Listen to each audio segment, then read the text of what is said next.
Hey Ratbags, it's Jade. Welcome to the Dying Light News Recap, showcasing today the roadmap. They've revealed some tentative plans about it and also free DLC for the original game. We're also going to be talking about the crossplay and cross progression and the free upgrade path, as well as different resolution modes that you're seeing on screen right now.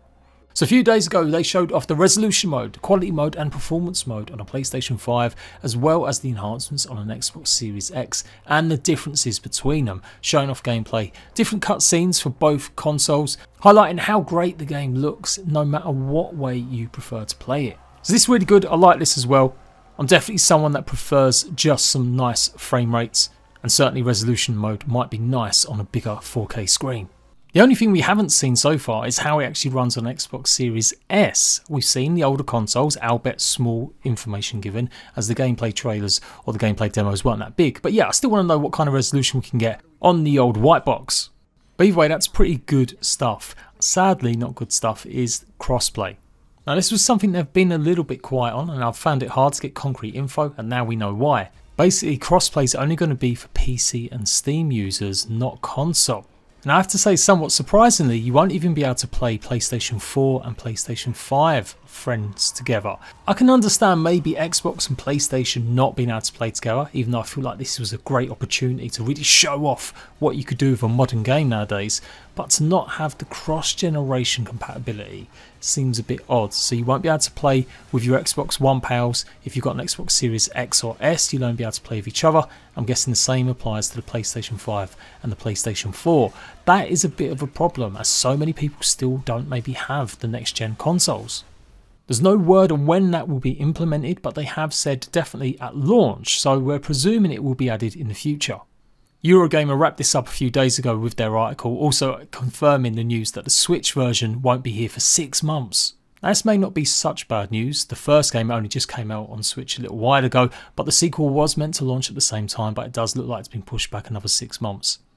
Any other time in any other cross-generation game, I would say it's fine, maybe not for this to possibly happen, because the uptake in new consoles is usually that much. Now we know they've sold millions of copies and stuff, but we also know it's been incredibly hard to get hold of some of the next-gen consoles. So yeah, strange one.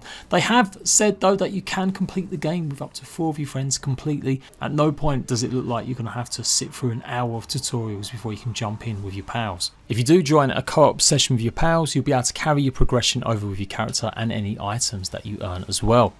And yep, you'll be able to complete the whole game together. You'll have to actually vote on specific story choices though. That's a really cool, interesting feature that I'd love to see play out. So yeah, disappointing news. To help with that, of course, Techland have said that you will get free upgrades for Xbox S, which supports smart delivery, and PlayStation 4 to PlayStation 5, you will get a free upgrade. You may have also seen a few weeks ago from Techland that they were going to support Dying Light 2 for at least 5 years with DLC, updates and content. And that 5 years is looking likely to be filled with stuff like this. This is going to be the first few months and it's actually jam-packed. We've got factions inspired free DLCs, which more or less look like skins or armor pieces. That's going to be coming directly after launch. Then in March we're going to be getting a set of challenges, followed by the mutated infected events. That starts in April. Then we've got another set of challenges starting in May. Then we've got the first story DLC ready to go apparently in June. On top of that, the roadmap is promising second story DLC, new weapons, enemies, stories, events, free and paid DLCs in the future as well. And the most strange DLC I've ever seen, about to launch your sequel to your game that's been hyped for years, and you go ahead and put one last bit of free content out for the first game. This is Spike's story. It looks like it's going to be a special event that you can take part in right now. So if you're a bit rusty but didn't fancy booting up the old game and going through stuff again, then at least you can maybe get into the swing of stuff with Dying Light 2 and try out the new content that's available for everyone right now. It basically looks like the event involves a lot of much harder tweakers, and it looks like you've got some more gear and clothing and armors to wear as well as you go and fight against the virus activity spiking. And the weapon that's going to save the world is apparently some sort of crankshaft to blow up cars. A weird one, I've got to say. It's great for fans that maybe ain't going to be picking up Dying Light 2 for a while, just to have this, and I think it is a little bit of a precursor about what to expect maybe with some events in the sequel. Especially given it's called Part 1, so I'm expecting Part 2 to be available indeed on the sequel.